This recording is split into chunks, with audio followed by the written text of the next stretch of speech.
Okay, so once again, good afternoon and welcome to everybody. I am Valerie Marsh, Executive Director of Arizonans for Safe Technology, and I want to welcome and thank each one of you for taking the time today to meet with us. So we've got about 20 or so minutes of slides that we're going to go through, and then we've allocated a good 40 minutes for discussion, Q&A. We've got a lot of experts on board, so we will make sure to get all of your questions answered. So with that, let's go ahead and start. And I believe Tom Durham is just coming in, so you might want to give him a special welcome. Oh, definitely. Tell me when he's in. I believe he's in now. Mr. Durham, we just wanted to thank you for joining us. We were just giving y'all a shout out that you guys aren't even sworn in yet, and you're already just pouring yourselves out to get caught up to speed on issues, and thank you. So welcome. Okay, so the current situation in Scottsdale is that we have got an insufficiently regulated rollout of 4G and 5G wireless telecommunications facilities, also known as WTFs. The problem, and many problems coming from this, is that these are placed in residential zones. But the good news is that today you're going to learn about solutions that provide telecommunications service and protect the quiet enjoyment of streets. All right, I am trying to advance to the next slide, and it's not happening. Paul, can you help me out on this, or Ben? What's going on? The slide? Oh, there we go. Okay. There we go. Okay. So telecommunication services and wireless broadband services are actually very different. They're different in the eyes of the law, and they're different in real life. Wireless telecommunication services refers to wireless phone calls. That is small data. Now, broadband, either wireline or wireless, that is referring to internet, video, and gaming, and that is very big data. Now, transmitting small data through the air requires very little power, but trying to do wireless broadband through the air requires a gargantuan amount of power. If we use wired options for broadband, like cable or fiber, then we can move the big data for the internet, video, and gaming at far less power. That's why wireline broadband and wireless broadband are not functionally equivalent services, and they need to be handled differently and appropriately for each one. Clearly, the best, most energy efficient solution for big data is fiber optic cables directly to the homes. This is completely consistent with the values in Scottsdale's general plan. And so Scottsdale needs to set a clear preference for wireline broadband everywhere, going wired, and provide enough wireless for the telecommunications services. That's the sweet spot that Paul and I are going to be talking about, and that's the solution we need. So big data by fiber optic, small data by wireless. So the 4G, 5G rollout in Scottsdale is using egregious amounts of power right now and precious resources. This is completely inconsistent with, and it threatens almost every single value and protection that are in both our Scottsdale General Plan and the Arizona Constitution. And the solutions we have can fix that. Right now, we're facing three big problems in Scottsdale: problems with public safety, privacy, and property values. All we're asking Scottsdale to do is to do its part to locally regulate the operations of the WTFs so that we're following federal law. And we want the wireless companies to follow the law as well, per the law, to use the minimum amount of power necessary to carry out the communications desired, which we know is only for wireless phone calls. The solution must consider— Hello, how are you? Hello. If you could go ahead and mute yourself.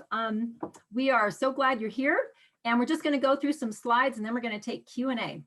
So the solutions that we have to consider need to have appropriate VHP recipes. Now, the V stands for vertical offset, H is the horizontal offset of the tower, and the P is the maximum power output. So appropriate VHP recipes are a balance of all the three key parameters in order to protect the quiet enjoyment of streets. We're going to compare on this slide the VHP recipes for On the top, a properly sited macro tower, and just below that where it says SWTF, that's a so-called small wireless telecommunication facility that is in the public rights of way. And these are what we have all over Scottsdale. The metric that matters the most is how much power is showing up in your bedroom. Now you can see from the chart that by the time the power from a macro tower, which is far enough away to be safe, by the time that enters your bedroom, 0.002 radiation units are what are coming into your home. If you compare that right below to a small WTF that's placed typically 35 feet vertical, 60 feet away from the home, this is emitting an average of 50,000 radiation units. What that means, if you divide 50 million by 0.002, you get 25 million. This means that from a small WTF, the power that's entering your bedroom is 25 million times higher than from a properly sited macro cell tower. And that is what's ruining the quiet enjoyment of our streets. But the good news is that the City Council has the authority to fix this. Now this, what you're looking at right now, this is real evidence from harm that these SWTFs are causing. This is a piece of information that's already been placed in the City of Scottsdale public record. So 3 pictures. The one on the left, the 3-year-old and 6-year-old children who live in that 2nd-story bedroom became ill with microwave radiation sickness within just 3 weeks of Verizon powering on that SWTF that you can see right in front of their home. The children went to the doctor, they received medical diagnoses, but the family was still forced to spend over $10,000 to shield their home from the excessive radiated power from that SWTF. The woman in the second house in the middle, she was diagnosed with a brain mass that had to be surgically removed after only 3 months of exposure of that tower you see. And on the right, the woman in the third house lost over 20% of her home value because she had to sell right away because she is somebody who is already electromagnetically sensitive. This is an ADA disability that's recognized by the Federal Access Board, and it's estimated that about 3 to 10% of the population worldwide is electromagnetically sensitive. The next problem from this excessive power is an unconstitutional 24/7 surveillance. Millimeter wave technology is already used in airport scanners that capture nearly nude images. And that's something that I know personally, I don't want images like that of myself or my family. And I know that you and your constituents don't want that as well. There's also a security problem. As we know, there's been a lot of hacking, everything from companies to entire cities like Tel Aviv in Israel, because wireless is much easier to hack into than wired connection. Another problem is the decrease in property values. It's well established that values decrease when a house is built near a high voltage electrical power lines. The thing is that the same thing is happening with homes that are being built near cell towers, or cell towers that are being built near homes. So reports have documented that the decrease in property values is around 20%. That's really significant. A survey from the National Institute for Science, Law, and Public Policy found that 94% of homeowners are less interested and would pay less for a property located near a WTF. This 20% decrease, and I've seen numbers up to 30%, that can significantly decrease the city property tax revenue, which would present a huge problem, especially considering all the economic losses that we've already had from COVID. I don't know how we can balance next year's budget if this further decrease in tax revenue were to occur. Another problem is that the permit applications in Scottsdale lack a National Environmental Policy Act, or a NEPA, review. As of August 2nd, 2019, every WTF in the country must complete a NEPA review. The City of Scottsdale can require written evidence of this NEPA review as an application requirement. And we also have the power to take down facilities that are operating without these required NEPA reviews. Finally, this is the big elephant in the room that the wireless industry has been lying about and falsely saying that you can't do anything about, that your hands are tied, which is pure propaganda. There is scientifically proven biological harm from pulse-modulated microwave radiation. That's the type of man-made radiation emitted by cell towers. So let's take a look just at insects, for example. The same millimeter waves that are used in 5G technology have been used for decades as pest control. This is something that the wireless industry doesn't want us to know about. There is documented evidence already of a link between bee colony collapse and electromagnetic power through the air. So what we need you to bear in mind is that if we lose our pollinators, we stand to lose our agriculture. The bioinitiative color charts that you see here, these were sent to you as preparation for the meeting. These detail 2,300 published peer-reviewed studies, showing harm in 8 different categories. These categories range from sleep disorders to cancer, neurological issues, infertility, brain tumors, to disrupted immune function. Over 4,000 biological effects have been documented. And the reason is that RF microwave radiation is the most studied toxin in the entire medical literature. And that's completely contradicting the false propaganda that you might hear from the wireless industry. So it might be hard to believe that if the health effects are really this bad, that our government wouldn't have spoken out against this public health hazard. But unfortunately, the truth is that recent history shows us this isn't the first time that big business has overridden public safety. You may recall similar damage that was done to the public by products that were deemed safe until enough people were either sickened or died, and then the public outcry prompted legislative changes. For example, asbestos was once thought to be harmless. Tobacco, ads aimed at children and adults were endorsed for years, even after the Surgeon General had established a link between smoking and lung cancer. DDT. This ad campaign was one of many that promoted widespread use of DDT, even after so many studies had proven harm. Entire cities were sprayed with DDT, and the children would routinely run after the DDT trucks. It was like a game that they'd play every week. And then there's lead, both in gasoline and paint. This harmed untold numbers of people. And many changes weren't even instituted until the late 1970s, which again was decades after research had shown that lead was toxic. This is a situation we are in now. So all of this information begs 2 questions. First, why is the promulgation of electromagnetic power through the air an even more serious public health threat?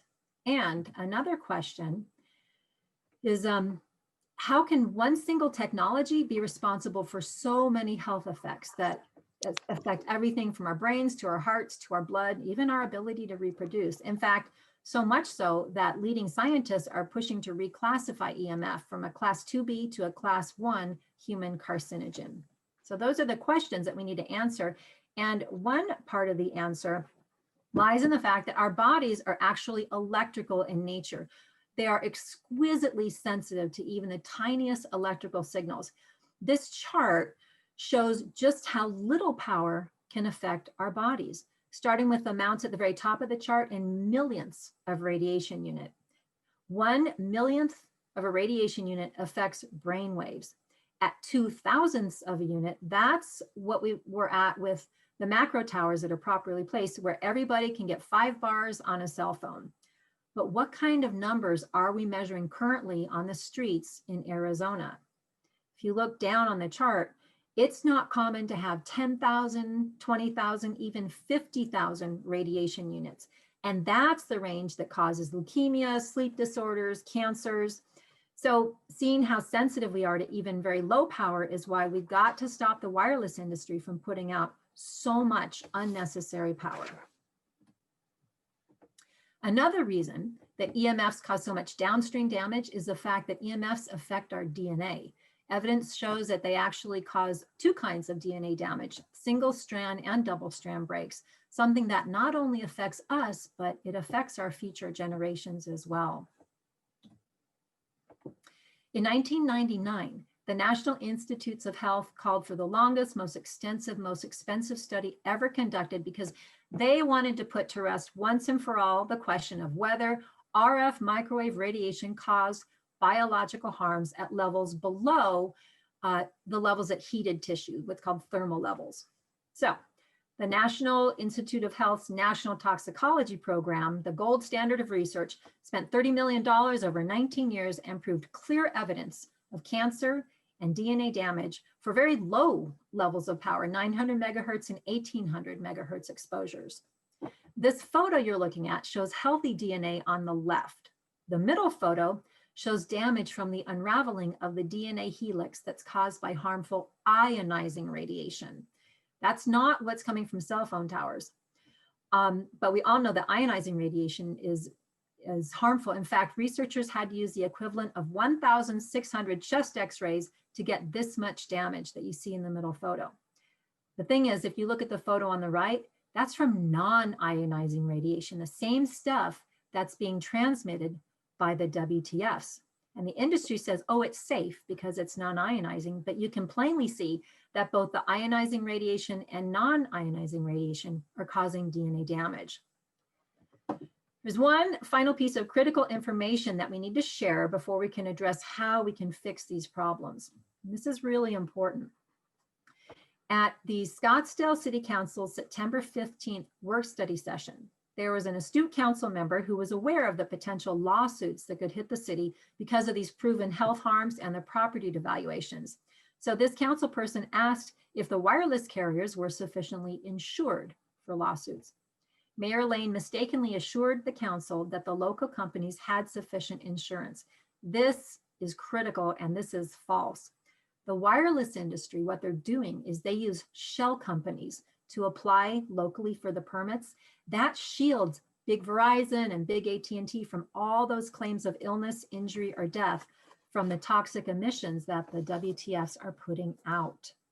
Now, these shell companies do not have sufficient assets to cover the claims. They're actually designed to go bankrupt upon the first claim, which is going to lead the city of Scottsdale, the joint venture partner holding the bag, to pay for the claims. The image you see of the video is all this is expertly explained by attorney Mark Pollock in this video. It's at one of the links on this slide.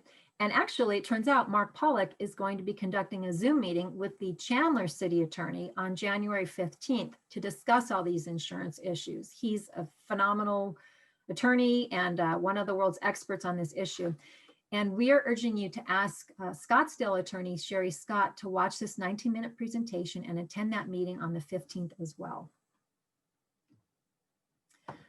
So obviously, you're being faced with a seemingly impossible conflict of having to uphold your oath of office to protect public safety, property values, and the quiet enjoyment of streets, and providing advanced telecommunications services. The solution lies in understanding that even the advanced telecom services do not include wireless broadband, and therein lies your ability to uphold both of these obligations. So, we are facing right now a fork in the road with potentially devastating effects that you can see on the left and good solutions and outcomes on the right. If, however, the city uses its legal authority to regulate all three parameters, vertical and horizontal and power, we're going to have an entirely different landscape. By doing this, the city can preserve the values of Scottsdale, provide a potential income stream for the city through policing fees, which is something that Paul's going to explain next, and we can maintain our acclaimed status as the most livable city in the United States. So at this point, I'd like to turn the presentation over to Paul McGavin, who's an RF expert who works with cities around the country to find workable solutions.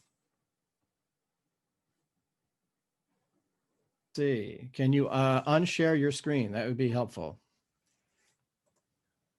Okay, so hi everybody, that's about our 20 minutes. So I'm not going to try to take too much more time because the most important part of today is the discussion that we can have about this. But I think Val did an excellent job of explaining what is up for grabs, and that is regulating the power. Once you do that, you pretty much have solved the problem. The good news is that cities have the ability to regulate the power. It's just that the wires industry doesn't think, it tells you you don't. That's just not true. So I'm going to now go share my screen and just finish up with a couple of more slides. Okay. So hopefully you can see what I'm doing. So can you see this first slide on the screen at this point? Yes? Yes. All right, so essentially what are they doing? They're building factories. Factories are inappropriate for residential areas. These factories take raw materials, the data coming through your fiber optic cable, and mush it together with electricity to push up on a pole to spray it through the air. That's the factory. Well, this is a toxic pollutant. This is already defined that way by the wireless industry themselves. There are many words for it. You can talk about microwave radiation. You could talk about volts per meter, microwatts per square meter. But at the end of the day, it's the same stuff. It's just electromagnetic power through the air. Look, we all understand electricity's best in a wire. It's more efficient that way. It flows along the copper cable. Hey, data is even more efficient. It pulses by light through the fiber optic cable. The minute you try to put it through the air, well, it thuds into the water molecules and trees and homes and children. And so these are bad things because you don't need to put power through the air, not as much as they're doing. All right. So as we know, it is just too much power. If you cut it down to size, we're in better shape. Here's the biggest problem too. You're used to thinking about waves being smooth, kind of curves like the red one on the top. Well, when you start putting data on those waves, now you're whacking out the shape and it becomes extremely erratic. And this is why it's so biologically active. These are microsecond, very short peaks that go up 10 or 20,000 times high and all the way back down to zero, and another one and all the way back down to zero. But the wireless industry has a little trick. They measure the average, which says, oh, it's only about 1 or 2. But your body sees a series of bullets at 20,000. That's what's really going on. Okay. Hey, take a look at the pink line. You see this little animation?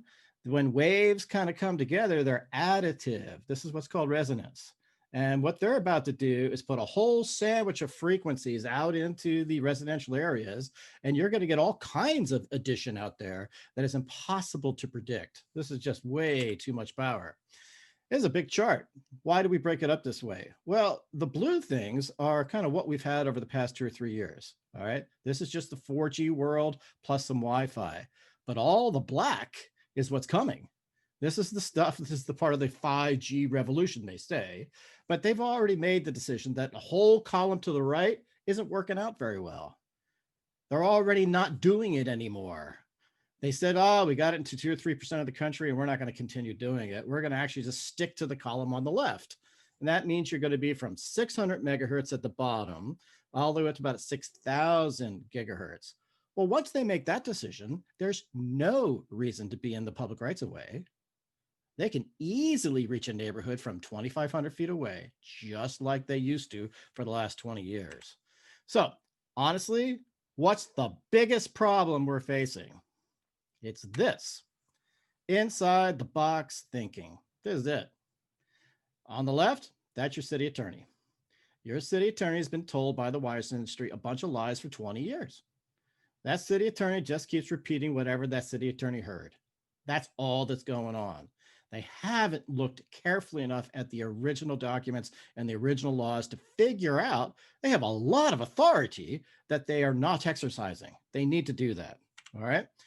First, number one, what are we in? Everybody understands it. Why are we on a Zoom call? We have a national emergency. We've been in one for almost a year.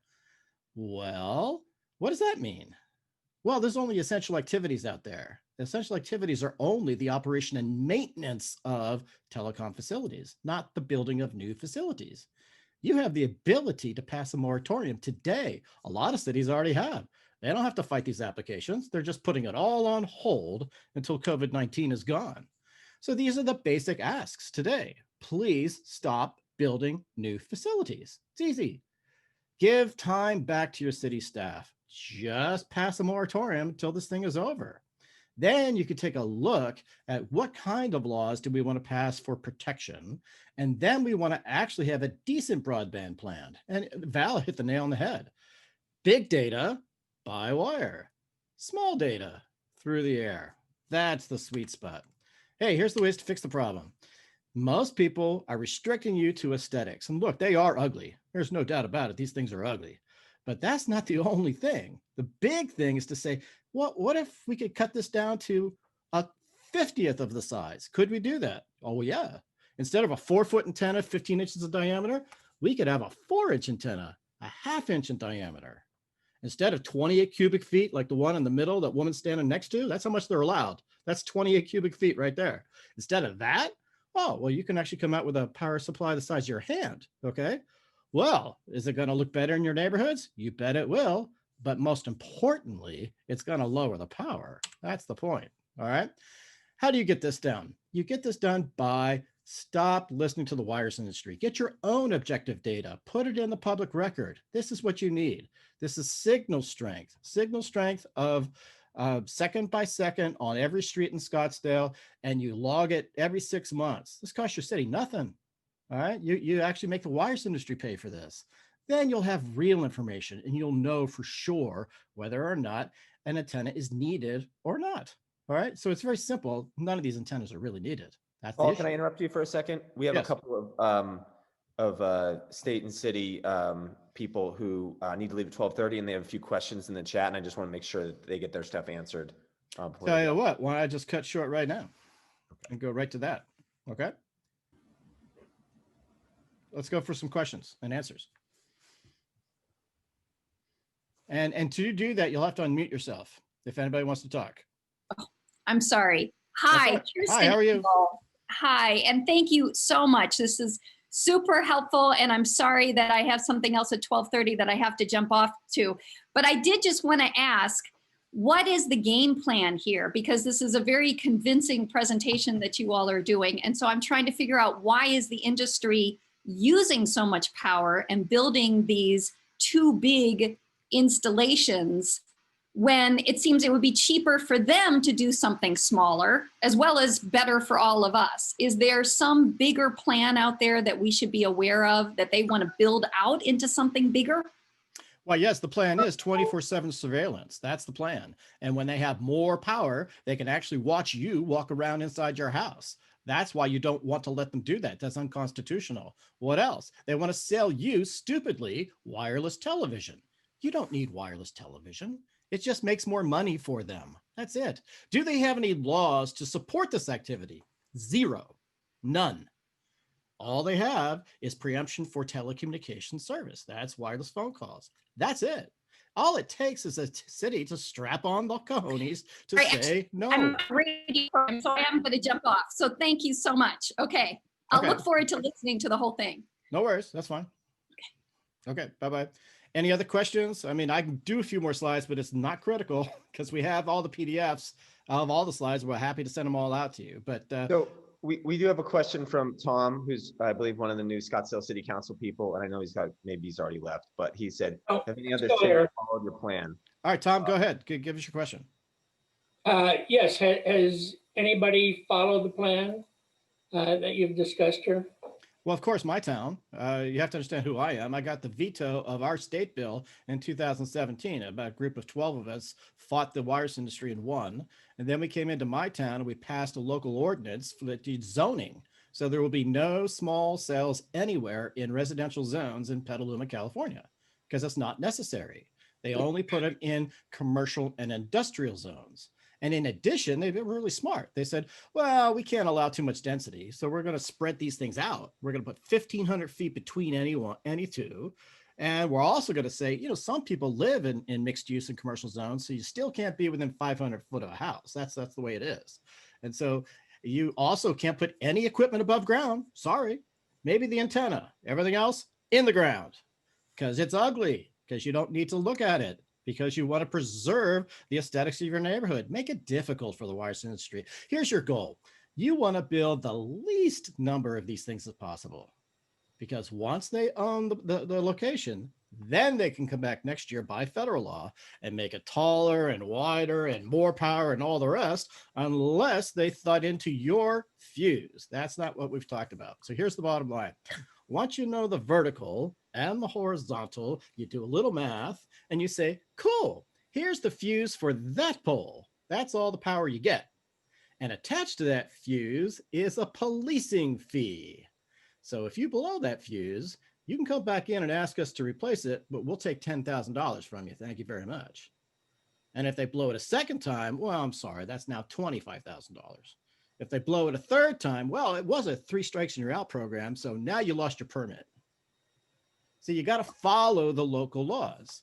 And that's a way that you can sit down and say, you know, the state kind of screwed you guys a little bit. They're trying to like push you in a corner and say, oh, you can't do anything. Well, they weren't creative enough to regulate the policing fees. Hey, man, I'd do that today. I want to start earning some money off the wires industry right now. And how do I do that? It's a little metal box, lock and key. You put a $5 fuse in there. Hey, that's our part of the pole. Sorry, guys. That's all the power you're going to get today. Why do we make that much power? Just so you could do telecommunication service. Oh, we want to do video. Well, tell you what, put that fiber optic cable a little further to the house and you could do video. That's the way we do video in Scottsdale because we care about energy efficiency. You see, we're a green, sustainable city. We're not here to just blast away effective radiated power 24 hours a day. That would be dumb for us. We're not going to do that. But hey, we're going to make sure everybody can make a phone call. That's fine. This is your sweet spot. This is where you operate. See? Did that help you? Yes. Mhm. Okay. Other questions? I'm happy to do slides. I'm happy to stop and talk. Whatever you want, Val. What do you want? I have a question too. You go first, Valerie. Oh, no, I was just going to ask what questions you guys had. Okay. My question is, have any of the other cities in the state of Arizona followed through with your recommendations? Chandler's going right down the path right now. We got a 10-person committee that we're forming, and it's going to have 2 people from the wireless industry, 2 city council members, 2 people from city staff, 2 people like me, experts who are not with the wireless industry, because you got to keep them honest, okay? And 2 members of the community, all right? So this is like 10 people that can sit down and balance these things, okay? At the end of the day, the wireless industry is not the king of your town. There's more important things than just your cell phone signals. All right. So you fit them in with everything else. You care about your property values. You care about quiet enjoyment of streets. You care about nuisance laws. You care about a lot. Well, we have a national law that makes sure that there's enough signal for wireless phone calls. So you peg everything to that. And once you've achieved it, there's no more preemption. It just floats away. It's done. You don't have to put another antenna in if people can make a phone call. And that's what that little ordinance was about, the We Want It ordinance. It's written evidence, wireless antenna need test in telecommunications. It's just a catchy acronym for We Want It, okay? But it just puts all the power back to you. You see, all the power, all that data gets in the public record. Nobody has to argue anymore, right? The public sees it. The planning people see it, the city council can see it, everybody can see the same thing. Well, we have minus 85 dBm here. That's enough for a phone call. No, you can't go there. Well, what about over here? You're kind of, leaving those low income people out of the whole mix. You got to go serve them now. That's what they want to do. They want to cherry pick your rich neighborhoods and overserve them without going to the people who actually need the service, right? And this is the dumb part of this whole thing. They are just used to playing you like a patsy. Well, So in Sam Hughes in Tucson, they've already put up these things every few blocks. Is there any way that we can get more control, or is it already too late for us? Oh, it's not too late for you. This is all about NEPA review, National Environmental Policy Act. All you have to do is establish they went in without National Environmental Policy Act review. Guess what? They all do. How about that? Now you get a chance to go ahead and file complaints with the FCC. I talked to them on October 19th. I asked them exactly that question. What happens to these cell towers that have gone up when there's no NEPA review? What are you going to do about that? And so the point is, you can take them right back down. It's kind of like you build a fence and you build it 6 inches too close to your neighbor. Oops, what do they make you do? Pull it down. Here we go. Start over. Do it right. That's the way it's going to go here in Tucson. So can our neighborhood ask for a NEPA review, or does it have to be through the city? No, you can do it. You can go right to the FCC. We are burying them in complaints right now. We probably have like 3,000 complaints on their desk right now. Because these things are all going in. They lost a lawsuit. All right. They wanted to get by without environmental review and they lost the lawsuit. And so now they have to have environment, but they're pretending they don't need it. It's all BS. You get to catch them on this and you get to say, hey, I'm sorry, you got to follow the rules here. That's the way it is. I think it's important to point out too that they've been telling city attorneys across the country, oh, we don't need the NEPA reviews. That's just for special circumstances. And what's happening is that there's nobody who's telling the cities that actually that's not the fact at all. And so one of our biggest hurdles is kind of getting through, people who've heard something for 24 years saying, oh, we don't need a NEPA review. This is harmless. Your hands are tied. That's our biggest challenge. And that's one of the reasons we're really excited that we've got some government officials who are willing to actually do their due diligence and look at this. Look, the bottom line is that people generally are so busy doing everything else in their lives, they don't actually read the law. They don't actually read the FCC orders. They don't realize what they mean and don't mean. All they do is they listen to someone else's interpretation of what it means. Well, the wise industry is going to interpret everything to their benefit. And they're going to sit down and say with authority, oh, yes, of course you have to do this because an FCC order means you have to follow it. Well, that's not true, just so you're really clear. There's a lot of FCC, some of the FCC orders they properly source their authority, and in which case it does have the force of law. Good, there are some like that. The ones that happened in 2018, the ones for no moratorium and small cell deployment are not those. Those are only presumptive orders, which means they are only statements of preferences. You can get that set aside in court, because they can't undo 24 years of case law. They can't put language into the 1996 TCA that's not there.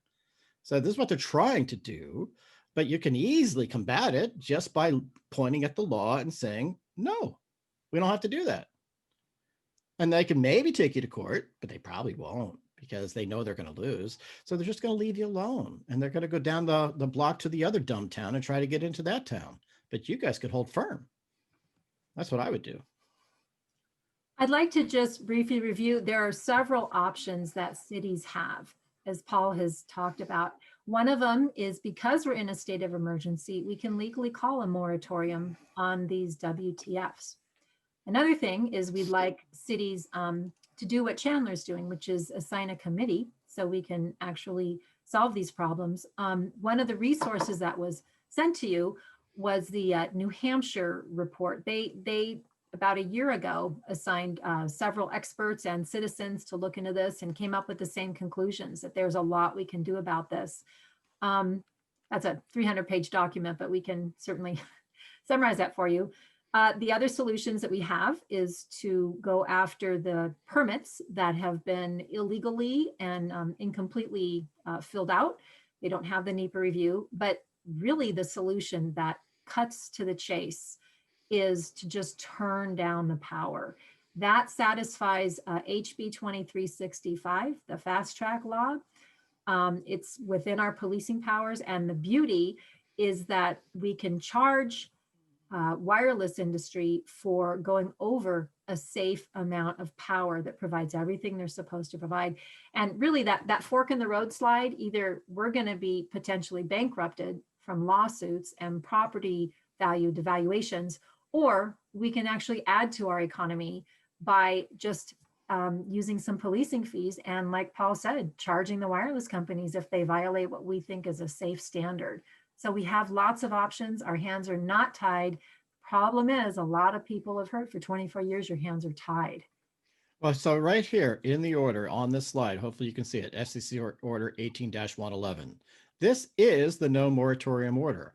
Yet they wrote in paragraph 157, in the case of a natural disaster or other comparable emergency, a moratoria is legally permissible. That's correct. That's at the federal level.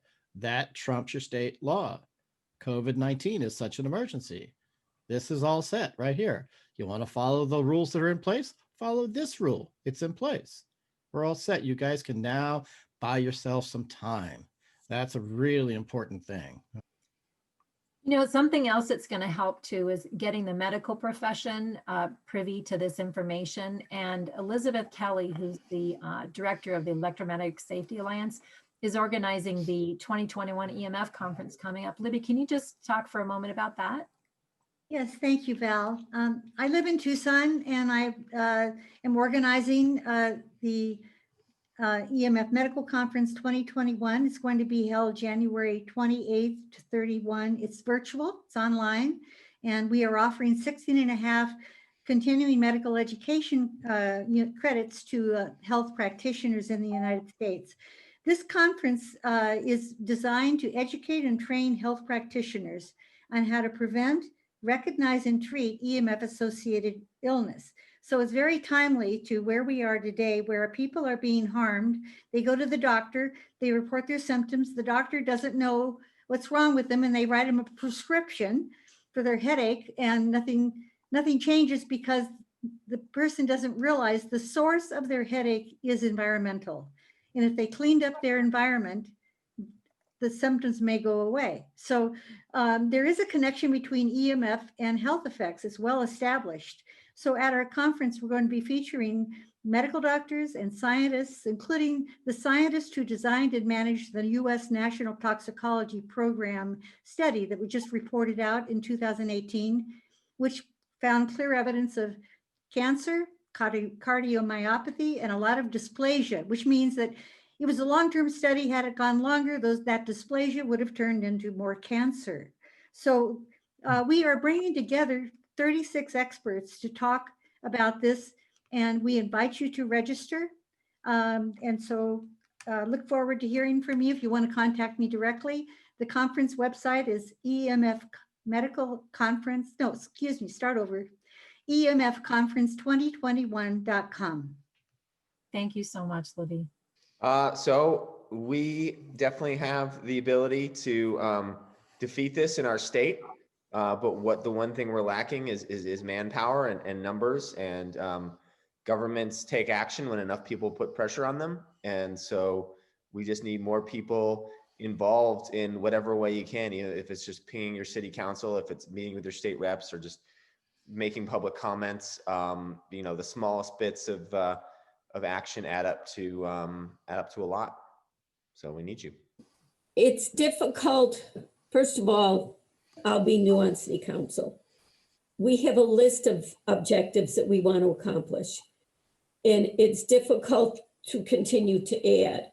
On the other hand, I'm a family scientist, and my son did a project a long time ago that involved radar guns in the police. And we saw how harmful those radio waves were to plants that were growing in a controlled environment. So I know this is damaging, and I know this is harmful.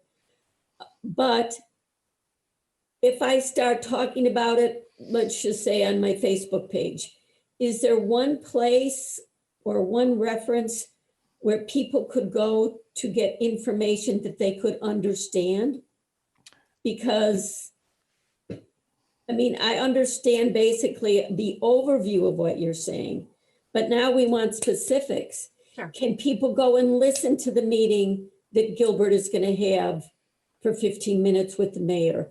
Is there one website where people can go and begin to get organized for the movement? Thank you. That's kind of question. To make it more simple, because what you did is great, but it's darn complex. Yeah. You may not think it is because it's your bag, but it is complex. And the more complex it is, the less likely people are to follow what you want them to do. Excellent point. I just put in the chat box azforsafetech.org. We're going to post this meeting. We've got several other meetings, and our goal is to make it simple and understandable. For those, we're also linking people to another website called Scientists for Wired Tech. That's got all the technical stuff.